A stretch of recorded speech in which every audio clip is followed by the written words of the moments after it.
Bonjour à tous, bienvenue sur Radio Clé de Vie, la radio de développement personnel. Ah, le plaisir que j'ai avec Michel Poulard. Bonjour Michel. Bonjour Alexandre, comment vas-tu aujourd'hui? Excellemment bien, excellemment bien. Je pense encore à cette émission qu'on a fait justement sur les 9 piliers de l'optimisme. Une superbe émission.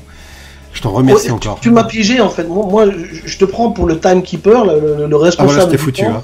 Tu m'as laissé parler et comme tu es un excellent animateur, tu as su aller chercher chez moi des points très importants. Et finalement, cette émission d'un quart d'heure, elle a duré 1 heure. Quoi. Ouais, 1 heure, 1 heure 2. Il y a 3 quarts d'heure de bonus en fait. Ouais, 3 quarts d'heure de bonus, mais c'est vraiment une émission à tous. Je vous invite à aller la voir parce que vraiment, vous allez trouver des clés qui sont fantastiques. Moi, je me disais déjà, les quarts d'heure québécois, ils sont quand même bien plus longs que chez nous. Quoi. Ouais, vachement plus long. Michel, tu es une personne excessivement gentille. On en a parlé d'ailleurs la dernière fois aussi, un petit peu. Là. On t'a menti probablement. Hein. J'en suis pas sûr quand même. Et donc du coup, le thème de cette émission, les amis, c'est la gentillesse. Il y a beaucoup à dire quand même là-dessus, mais on va essayer de tenir dans les 15 minutes. Donc, tu es le gardien du temps. Hein. Allez, cette fois-ci, à 14, allez, je regarde le temps moi aussi, on va respecter le temps. On va y arriver de toute façon, on va y arriver. Tu dois connaître l'expression, Alexandre, excuse-moi si ça peut paraître un peu vulgaire, mais c'est ce qui se dit, trop bon, trop con. Oh oui. Et ça, c'est une expression que j'entends très souvent, et c'est aussi quelque chose qui fait souffrir beaucoup de gens. C'est clair. Parce que, ce qui est intéressant, c'est que au travers de cette expression-là, on sent aussi que beaucoup de gens souffrent de leur propre gentillesse. Ouais. Et moi, la leçon en tant qu'optimiste que je retiens surtout, c'est que, à mes yeux, la plupart des gens qui nous entourent sont des gens gentils. Ouais. Ouais. Et en tout cas, moi, c'est ma croyance. C'est que pour moi, la majorité des gens sont gentils. Et ce n'est pas parce que à la télévision, on voit des drames, des kidnappings, des meurtres, des attentats, que tout le monde est méchant. Et ça aussi, il y a un biais qu'il faut vraiment regarder avec beaucoup de vigilance, c'est la généralisation.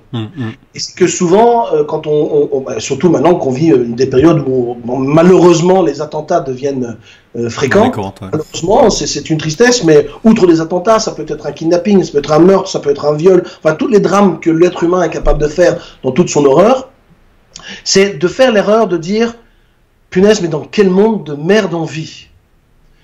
Si ce n'est que, en disant cela, dans quel monde on va mettre nos enfants, mais où va-t-on, ce monde est anxiogène, j'ai envie de dire, mesdames et messieurs, le monde, depuis que l'homme est sur Terre, ça fait partie, c'est le propre de l'homme, il est bon et il est mauvais. Depuis la première personne au monde qui est née sur Terre, que vous croyez en Adam et Ève, ou que vous croyez à l'homme de Cro-Magnon, peu importe, mais c'est le propre de l'homme d'être bon et d'être mauvais, c'est le propre de l'homme de faire les plus beaux miracles et de commettre les pires saloperies. Donc, on ne vit pas dans un monde de plus en plus anxiogène. Ça, c'est vraiment une première donnée que j'ai envie de partager avec vous tous, avec toi, Alexandre, et les auditeurs. C'est cessons de généraliser parce que ça va créer justement cet effet d'anxiété et le fait de généraliser que le monde est pourri, on finit par le croire et on a peur de sortir. Le monde n'est pas mauvais. Quand on réfléchit de façon très rationnelle sur 7 milliards de personnes, combien meurent de terrorisme? C'est juste du rationnel. Hein. À l'inverse, combien meurent d'accidents de voiture? Aux États-Unis, par exemple, les statistiques ont démontré qu'il y a plus de gens qui meurent par des crimes à l'arme à feu que de terrorisme. Mais le terrorisme fait plus peur. Si on regarde les statistiques, moi j'aurais plus peur du mec avec son flingue que du terroriste. C'est comme l'avion, l'avion fait peur, on généralise, là oui mais l'avion tombe de plus haut, oui mais c'est juste qu'un crash d'avion ça fait plus la une des journaux parce que tu as 200 morts d'un coup, mais moi qui prends l'avion entre 60 et 80 fois par an, je préfère prendre l'avion que la voiture, j'ai moins de risque de mourir en avion qu'en voiture. Pourquoi je dis tout ça par rapport à la gentillesse? Pour faire comprendre un principe simple. C'est que le regard que l'on va porter sur la gentillesse ou pas va générer notre interprétation du monde et des autres. Donc je disais en préambule que pour moi, il y a plus de monde gentil que de monde méchant. Maintenant, tu as compris ce que je voulais dire. Et c'est qu'en partant de ce principe, c'est, et j'en parlais dans l'émission précédente avec les 9 piliers de l'optimisme, c'est qu'a priori, les gens gentils sont des gens qui ont plutôt tendance à faire confiance aux autres plus facilement. C'est ça aussi la gentillesse, confiance aux autres. Et je dis bien a priori, ça ne veut pas dire à l'aveugle. Ouais. Ça ne veut pas dire non plus n'importe comment. A priori, ça veut dire qu'il faut le faire aussi avec une certaine prudence. La prudence, ça équivaut à être vigilant. C'est-à-dire qu'on serait stupide d'avoir été trahi une dizaine de fois et refaire les mêmes erreurs. Si je fais des erreurs, c'est justement pour en apprendre. C'est ça la vigilance.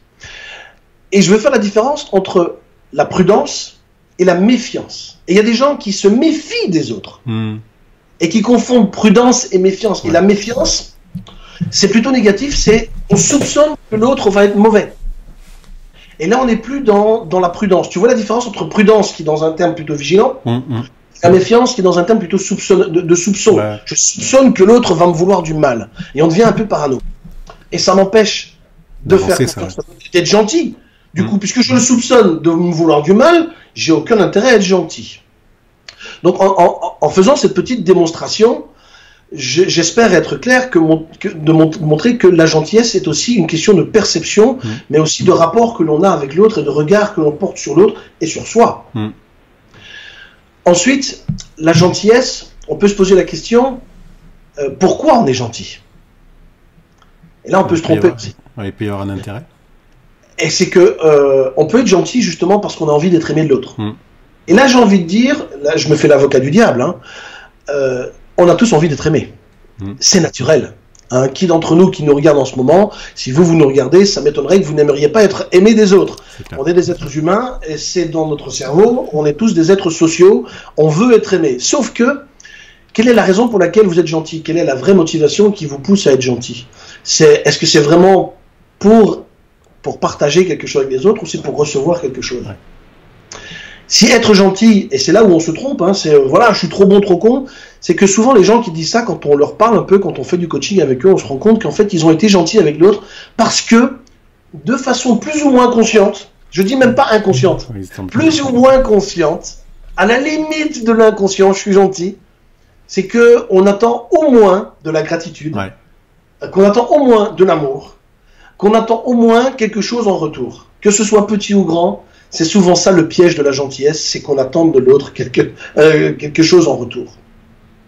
Et c'est ce qui est aussi la raison pour laquelle on est souvent déçu de l'autre, c'est qu'on attend que l'autre nous donne autant qu'on a donné nous-mêmes. C'est ça.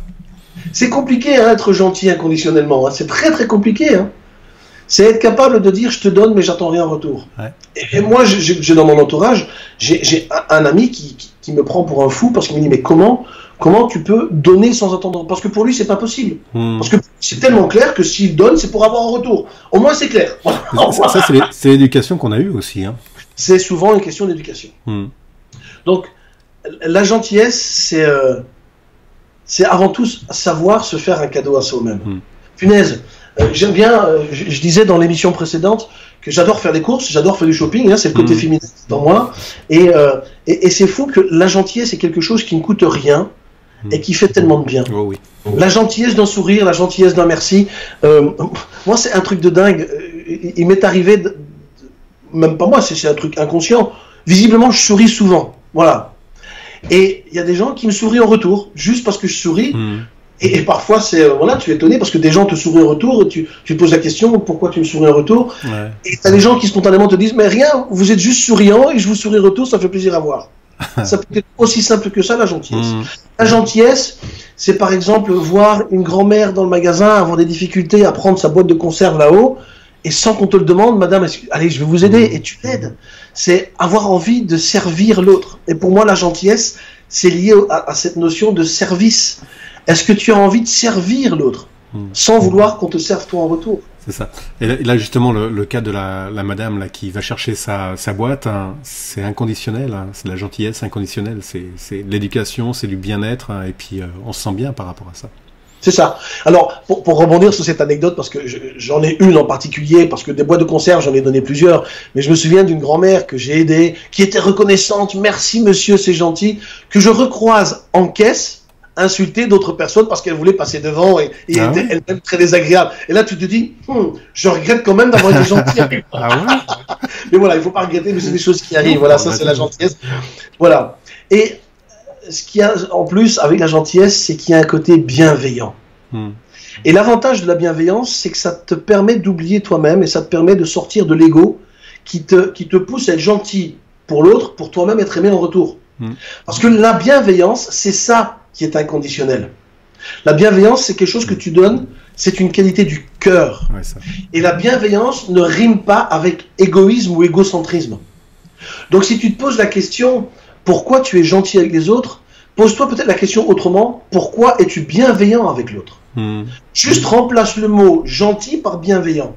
Et tu vas voir qu'au niveau cérébral, le fait de changer de mot va te permettre de réfléchir autrement sur les vraies raisons pour lesquelles tu es gentil avec.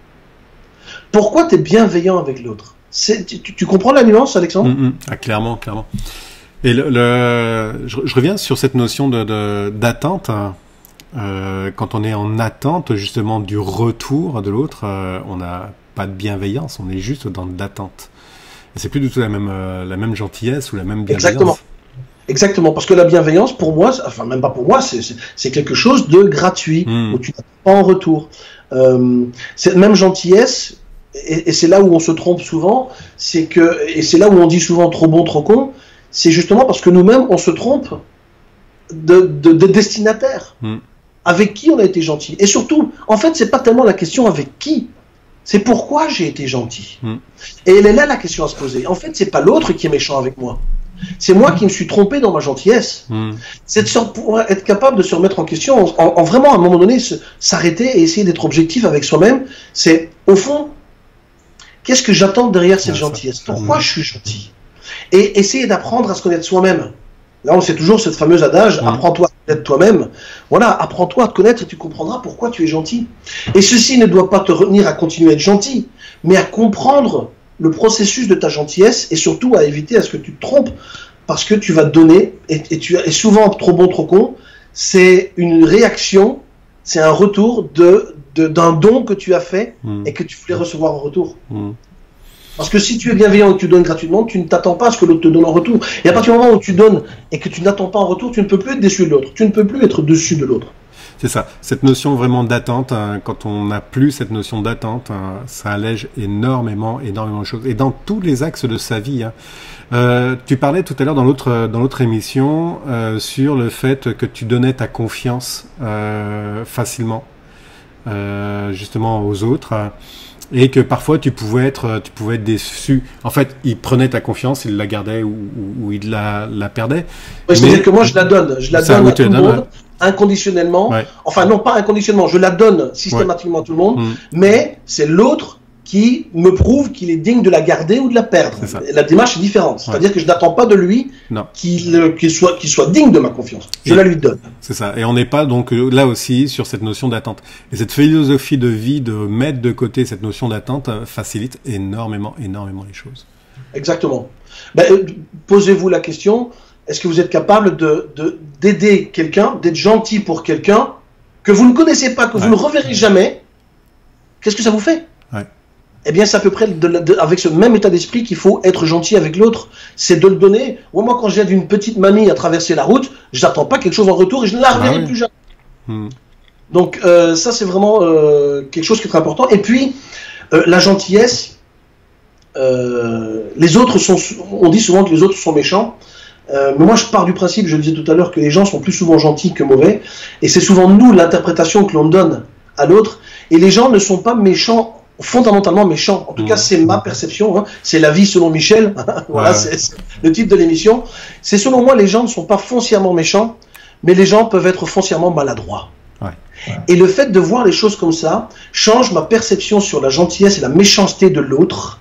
C'est que l'autre, et souvent quand on se réconcilie et qu'on parle aux gens, qu'on se rend compte que l'autre n'avait pas de mauvaises intentions. Il ne voulait pas nous blesser. Nous, l'interprétation qu'on a donnée à l'autre, qui fait qu'on l'a vécu comme étant méchant, mais l'autre partait d'un bon principe. Lui, il était gentil, mais on l'a mal interprété.